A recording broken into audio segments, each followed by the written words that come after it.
Hi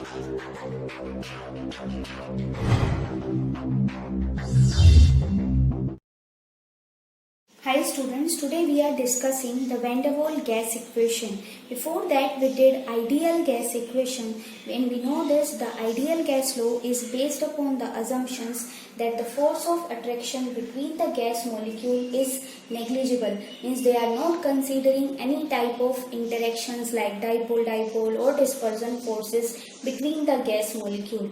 Then they have said the volume of one gas molecule is negligible as compared to the total volume, means the volume of container. Suppose this is the container and here the gas molecules are behaving ideally. They are moving here and there. They have no interaction between them. Then as you know that when I will change the conditions, like if I will increase the pressure or if I will decrease the temperature, so they will behave as real gas, right? So suppose this is the container and here I am increasing the pressure. So as I will increase the pressure, the volume will decrease. As you can see, the volume is decreasing now. So the volume occupied by one gas particle is now no longer negligible as compared to the volume of this container. And now we need to consider this volume. Okay, the volume of gas particle now needs to be taken into account. Then suppose I am decreasing the temperature, then what will happen? We know this, the temperature is directly proportional to the kinetic energy of the gas molecule. So the kinetic energy of the gas molecule will also decrease and they will not move as fast as earlier. The gas particles are now affected by some intermolecular forces because now they are closer to each other, right? And which leads to the inelastic collision between them. According to the kinetic theory, we know that there is one assumption that gases are composed of point masses that undergo perfectly elastic collision. Means there is no energy loss when they are colliding. But Van der Waal sir modified all these assumptions and he did two corrections. First correction in the volume, the second correction in the pressure.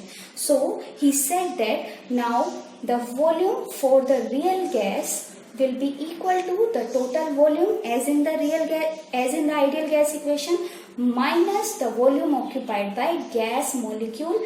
This B is the core volume, or you can say this is the excluded volume, or this is the volume occupied by one gas molecule. Okay, so this is the corrected volume. After this correction, your ideal gas equation will become this. P into V minus B is equal to RT for 1 mole.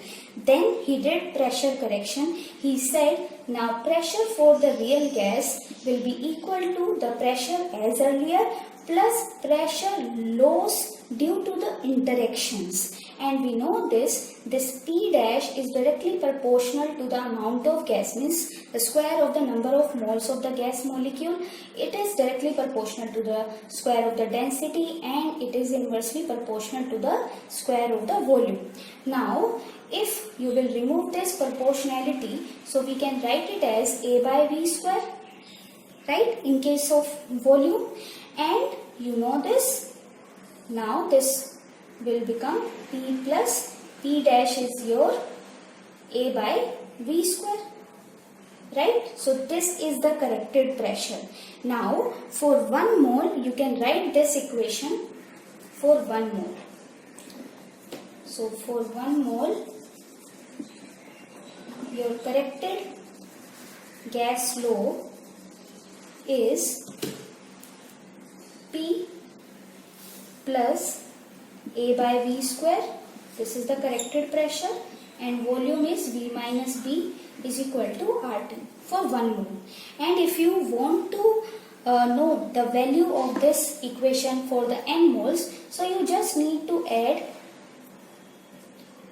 n square here and here n R T. So now this is the final equation. This is called the Van der Waal gas equation and this is applicable to the real gases. Students, if you like this video, please like, share and subscribe our channel. You can join our Facebook group. The link is given in the description box. You can watch my other videos also like ideal gas and all the videos that related to this chapter, states of matter. Thanks for watching.